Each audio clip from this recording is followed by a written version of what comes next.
اس کا کیا جواب دے سکتے ہیں؟ یہ علم تھا، بتلائیے، پوری امت کے فقیہ جمع ہو جائیں، اللہ کی قسم کسی عالم نے یہ نہیں کہا، چاہے وہ بریلوی کا ہو، دیوبند کا ہو، اعتراف کرنا چاہیے۔ اور انہوں نے اعتراف کیا کہ واقعی نبی کریم نے نہیں بنائی، نبی کریم نے نہیں بتلائی، صحابہ نے نہیں منائی، صحابہ نے نہیں بتلائی، تابعین نے نہیں منائی، تابعین نے نہیں بتلائی، کس نے منائی ہے؟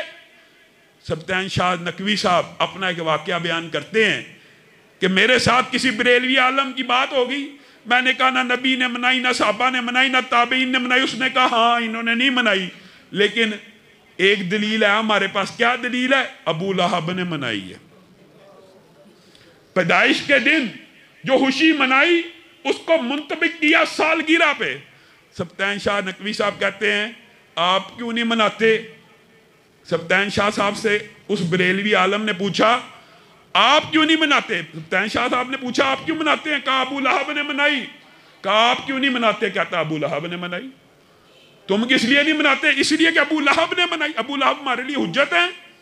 آگے آئیے، یہ جو حدیث اور روایت پیش کی جاتی ہے ابو لہب کے بارے میں کہ اس نے ایک لونڈی کو آزاد کیا، کسی شخص نے خواب دیکھا،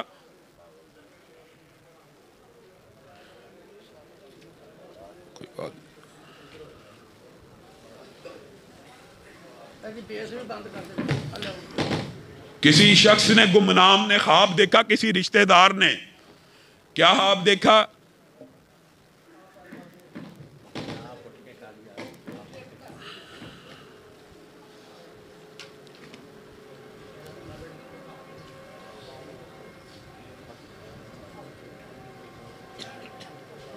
کسی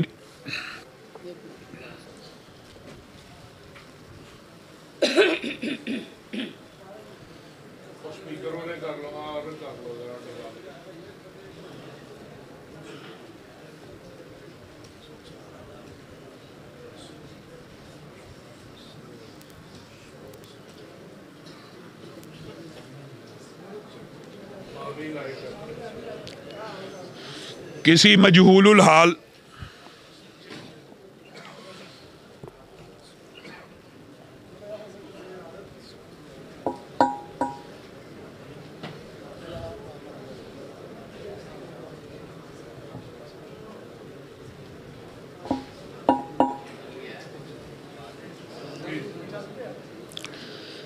کسی مجہول الحال شخص نے یہ خواب دیکھا کہ ابو لہب کو مرنے کے بعد ایک ہاتھ کے پیچھے جو جگہ ہوتی ہے اس میں پانی پلایا جاتا ہے۔ اس بندے کا نام کیا ہے؟ اٹھائیے حدیث، معلوم نہیں۔ کون ہے وہ شخص؟ معلوم نہیں۔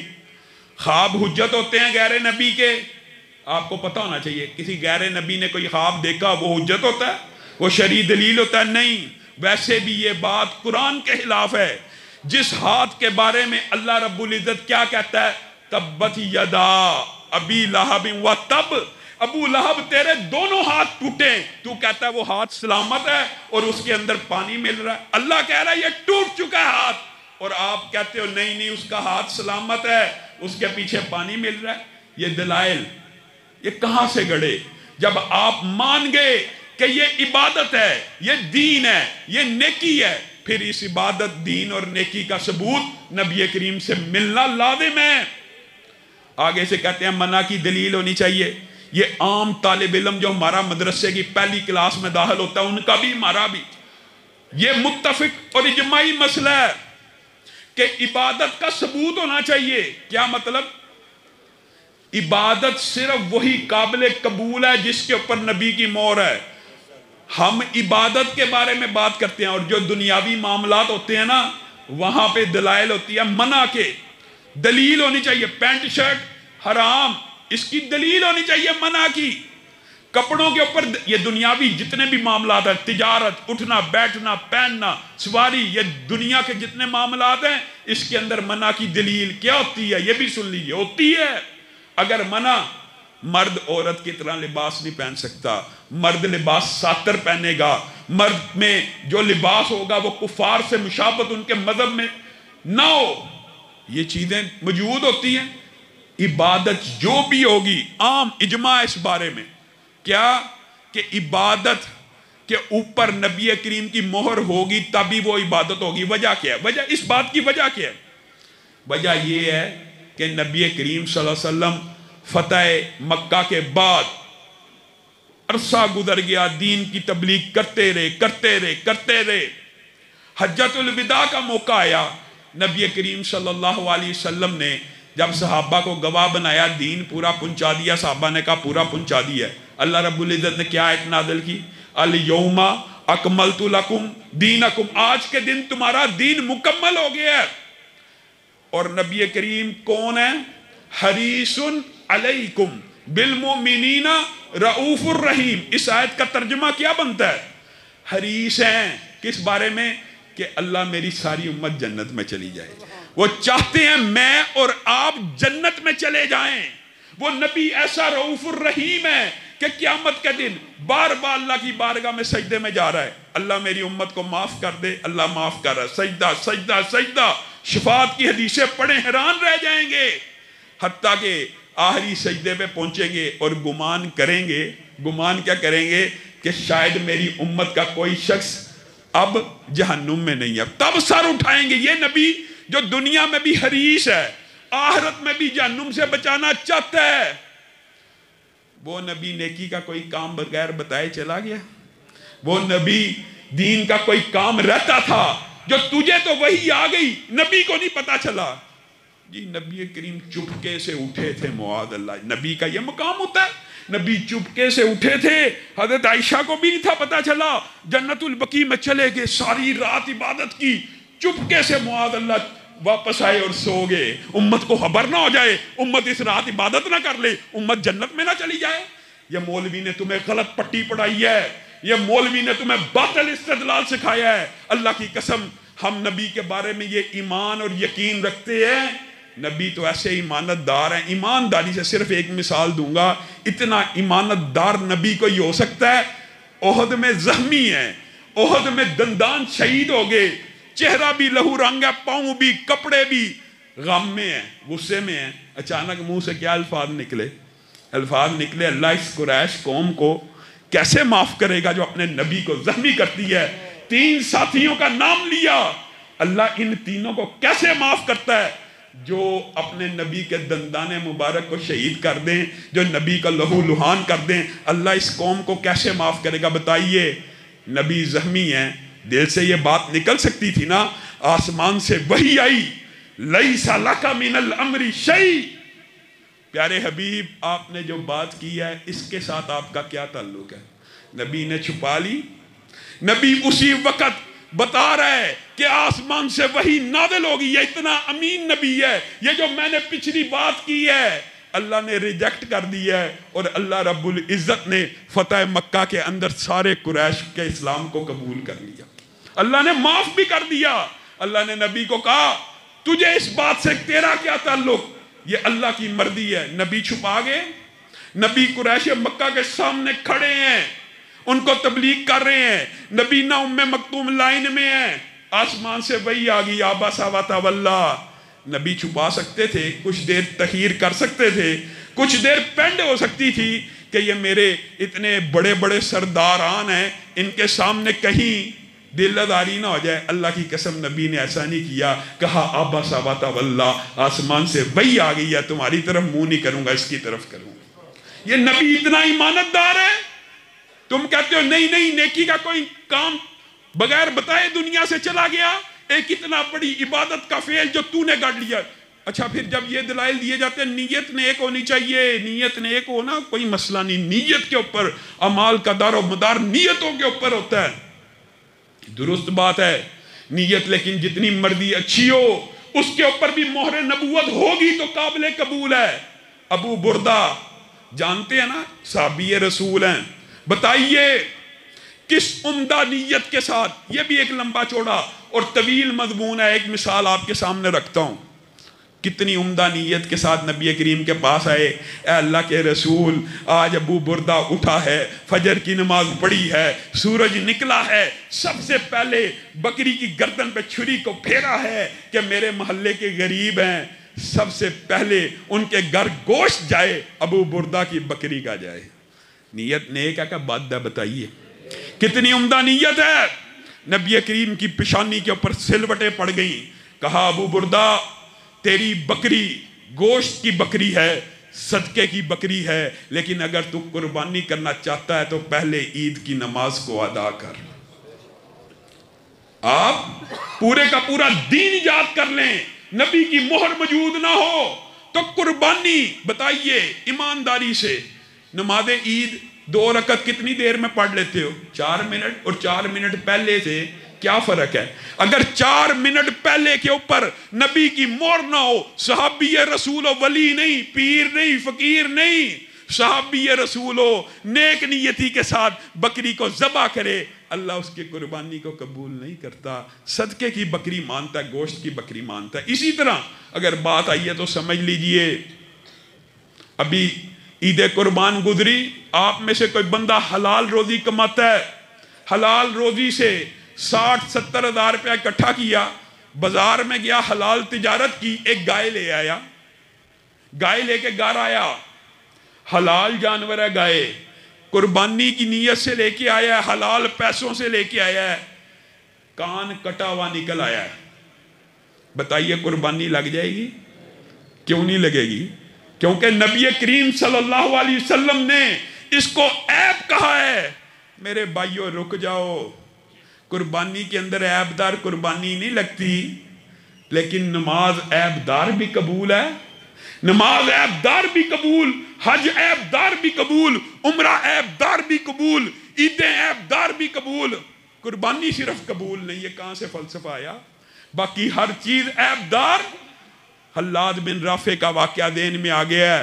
اللہ کی قسم نماز کی بات آئی ہے نا, بعض ساتھی کہتے ہیں بڑے متشدد ہو آپ لوگ, آپ حدیث رسول صلو کما رأیتمونی اصلی کے اوپر ٹک جاتے ہو, ویسے ہی پڑھنی ہے جیسے رسول اللہ نے پڑھی. اور میرے بھائیو, صحابی رسول نماز پڑھنے کے لیے آیا ہے, نبی کریم نے کہا ارجع فصلی فإنک لم تصلی, واپس لوٹ جائیے, نماز کو دوبارہ ادا کیجیے. آپ نے نماز کو ادا ہی نہیں کیا. پھر آیا, پھر یہی ڈائلاگ, پھر آیا, پھر یہی ڈائلاگ. صحابی نے کہا حلاد بن رافع نے, اے اللہ کے رسول مجھے اس سے بہتر آتی نہیں, مجھے بتلائیے عیب کیا ہے, عیب کیا ہے اس میں؟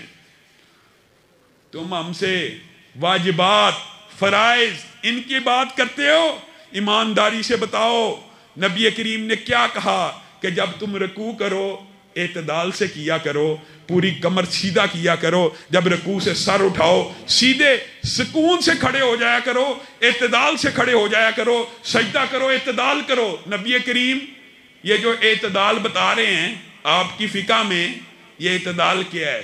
یا امت کے اندر یہ اعتدال کیا ہے؟ سنت ہے, سنت ہے, فرائض واجبات کی بات نہیں کر رہا. صلو کما رأیتمونی اصلی ہمارے نزدیک فرض اور واجب ہے کہ نماز اسی طرح ہوگی جیسے رسول اللہ کو پڑھتے دیکھا. میرے بھائیو, رسول اللہ نے ایک مرتبہ زندگی میں حج کیا, وہ حج محفوظ ہے. نبی نے 13 سال باجماعت امامت کرائی, ہزاروں صحابہ نے دیکھی, وہ نماز محفوظ نہیں, اس کا ہر عمل محفوظ نہیں. یہ باطل آپ کو سوچ اور فکر دی گئی ہے. اللہ کی قسم نبی کی ہر نماز کا حصہ محفوظ ہے, ہر حصہ محفوظ ہے. نبی کریم کہہ رہے ہیں تو نے اعتدال نہیں کیا, اور یہ کسی مولوی کا فتویٰ نہیں, نبی کا ہے. آئیے حضرت حذیفہ بن یمان نے ایک تابعی کو اسی طرح دیکھا, اور بعض روایات کے اندر ہے وہ بھی صحابی تھے, کیا دیکھا؟ اسی طرح نماز پڑھ رہے تھے جیسے حالات پڑھتے ہیں. حذیفہ نے کہا آپ نے نماز کو ادا نہیں کیا, دوبارہ کیجئے. کہا میں تو 40 برس سے ایسے ہی نماز پڑھ رہا ہوں. حضرت حذیفہ نے کہا اللہ کی قسم اگر آپ 40 برس سے یہ نماز پڑھ رہے ہیں تو آپ سمجھے آپ نے نماز پڑھی ہی نہیں. یہ مولوی کا فتویٰ نہیں ہے, یہ ایک صحابی کا فتویٰ ہے. کس کو دے رہا ہے؟ تابعی کو دے رہا ہے کہ اگر آپ نے اعتدال کی سنت کو چھوڑ کے یہ نماز پڑھی ہے, آپ ہمارے سے فرائض چھڑاتے ہیں, واجبات چھڑاتے ہیں. اگر اعتدال سے نہیں پڑھی آپ نے, نماز ہی نہیں پڑھی. اور نصیحت بھی کرتے ہیں, ان کو نصیحت بھی کرتے ہیں کہ میری آپ کو نصیحت ہے کہ آپ اپنی نماز کو درست کریں. ایسا نہ ہو کہ کل قیامت کے دن کہیں اللہ آپ کو امت محمدیہ ہی میں سے نہ اٹھا. یعنی ایسا نہ ہو جائے کہ آپ یہ عمل کرتے چلے جائیں۔ نبی کریم صلی اللہ علیہ وسلم کی مہر ہر عمل کے اوپر ہونا اس طرح لازم ہے، ایک طرف 40 برس کی نماز صرف اعتدال کے بغیر ہو، چاہے تابعی ہو، قبول نہیں، اور دوسری طرف مولانا حنیف ربانی صاحب کو علم ہے، سنن نسائی کی حدیث ہے، جس نے صرف 2 رکعت نماز ویسے پڑھ لی جس طرح رسول اللہ صلی اللہ علیہ وسلم نے پڑھ لی، اللہ کی قسم وہ ایسے ہو جائے گا جیسے آج ماں کے پیٹ سے پیدا ہوا۔ آپ رسول اللہ کی حدیث کو کم تر سمجھتے ہیں؟ آپ رسول اللہ کے قول کو، ذات تو اعلیٰ پوری امت مانتی ہے، لیکن اللہ کی قسم بات اعلیٰ وہی مانتے ہیں جن کے دل میں حدیث کا احترام ہے۔ حدیث کے احترام کے اوپر ایک بات کر کے میں اپنی بات کو ختم کروں گا۔ نبی کریم صلی اللہ علیہ وسلم بیٹھے ہوئے ہیں، نام لے کے صحابہ کو کہا کل غزوہ تبوک کے اوپر روانہ ہو جانا، فلاں فلاں فلاں۔ اگلے دن جمعہ پڑھانے کے لیے مسجد میں آئے، جمعہ پڑھا رہے ہیں، سامنے دیکھا عبداللہ بیٹھے ہوئے ہیں۔ عبداللہ، آپ کو میں نے کہا تھا کہ آپ غزوہ تبوک پہ روانہ ہو جانا، آپ روانہ نہیں ہوئے۔ نیت نیک، دیکھیے عبداللہ کی نیت کیا ہے۔ عبداللہ کہتے ہیں میں نے سوچا شاید زندگی کا آخری مارکہ ہو، پتہ نہیں اللہ تعالیٰ زندگی میں پھر جمعہ ادا کرنے کی مہلت آپ کے پیچھے دیتا ہے کہ نہیں، خواہش تھی آخری زندگی کا جمعہ آپ کے پیچھے ادا کروں۔ سواری اللہ کے رسول بار کھڑی ہے، سامان تیار ہے، تیز رفتار ہے، فوری پہنچ جاؤں گا۔ خواہش یہ تھی کہ مسجد النبوی میں جمعہ ادا کروں جس میں ایک نماز 1000 کے برابر ہے۔ رسول اللہ صلی اللہ علیہ وسلم کی پیشانی پہ سلوٹ پڑ گئی، میرا اور آپ کا عقیدہ اور منہج بتا دیا۔ کہا عبداللہ تو سمجھا نہیں، اللہ کی قسم زمین بھر کے سونا لے آ، زمین بھر کے سونا لے آ، اللہ کی بارگاہ میں خلوص نیت سے خرچ کر دے تو ان کے مقام و مرتبے کو نہیں پہنچ سکتا جو میری حدیث کو سن کے روانہ ہو گئے ہیں۔ ایک حدیث کو سن کر روانہ ہونے والے کا اجر یہ صرف سننے کا ہے۔ اور میرے بھائی پڑھنے کے بعد بھی کیا کہتے ہیں، میں کسی مولوی سے جا کے تحقیق کرتا ہوں، ہاں بخاری شریف کے اوپر واقعی اعتراض نہیں، ہاں رفع دین لکھا ہوا ہے، واقعی لکھا ہوا ہے، پھر بھی میں تحقیق کروں گا۔ تحقیق کرنی چاہیے، لیکن جہاں پہ قول رسول فرمان رسول آ جائے وہاں پہ نظر جھک جانی چاہیے۔ اللہ کی قسم صحابہ نبی کے ہر عمل کو، ہر فعل کو، ہر قول کو اس طرح حجت سمجھتے تھے جیسے عمر یعلا بن امیہ طواف کر رہے ہیں خانہ کعبہ کا، فرتے جذبات میں آگے رکن یمانی کو آ سکتا ہے انسان جذبات میں، جا کے گلے کو لگا لیا، رکن یمانی کے ساتھ گلے لگ گئے۔ حضرت عمر نے درہ نکال لیا، ما تفت مع الرسول، کیا تو نے رسول کے ساتھ طواف نہیں تھا کیا تھا؟ کیا رسول اللہ صلی اللہ علیہ وسلم اس کو گلے لگایا تھا، اس کو بوسہ دیا تھا؟ اللہ کی قسم یا اللہ بعد آ جا، اگر تو نے حجر اسود کے علاوہ کسی اور رکن کو، کسی اور کونے کو چوما میں تجھے درے لگاؤں گا۔ نیت بات تھی یعلا بن امیہ کی، نیت کی بات کرتے ہوئے اندہ نیت کے ساتھ ایک تابعی حضرت ابو بکر کے سامنے کہہ رہا ہے لبیک یا ذا المعارج، لبیک یا ذا المعارج۔ ذی المعارج اللہ کی صفت ہے کہ نہیں؟ اچھی صفتوں میں سے، اعلیٰ صفتوں میں سے ہے کہ نہیں؟ بتائیے لبیک اللہم لبیک یا لبیک یا ذا المعارج میں کیا فرق ہے؟ کوئی فرق نہیں ہے، دونوں کا ترجمہ ایک ہے، ترجمہ ایک ہے۔ اے اللہ میں حاضر ہوا، اے بلندی والے رب میں حاضر ہوا، کوئی فرق نہیں۔ حضرت ابو بکر نے درہ نکال لیا، کہا تجھے رسول اللہ کی تلبین نہیں پتہ ہے رسول اللہ کیا کہتے تھے؟ کہا لبیک اللہم لبیک کہتے تھے۔ کہا اللہ کی قسم اگر تو نے لبیک اللہم لبیک کی جگہ صرف ذل معارج لگایا تو ابو بکر تجھے درے لگائے گا۔ بتائیے یہ ہمارا عقیدہ، یہ ہمارا منہج۔ آئیے کوئی عمل جس کے اوپر رسول اللہ کی مہر ہو، رسول اللہ نے زندگی میں ایک مرتبہ بھی کیا ہو، اللہ کی قسم کبھی بھی اگر ہم اس کے خلاف بات کر جائیں تو ہم ذمہ دار ہیں۔ سبحان ربک رب العزت عما یصفون وسلام علی المرسلین والحمد للہ رب العالمین۔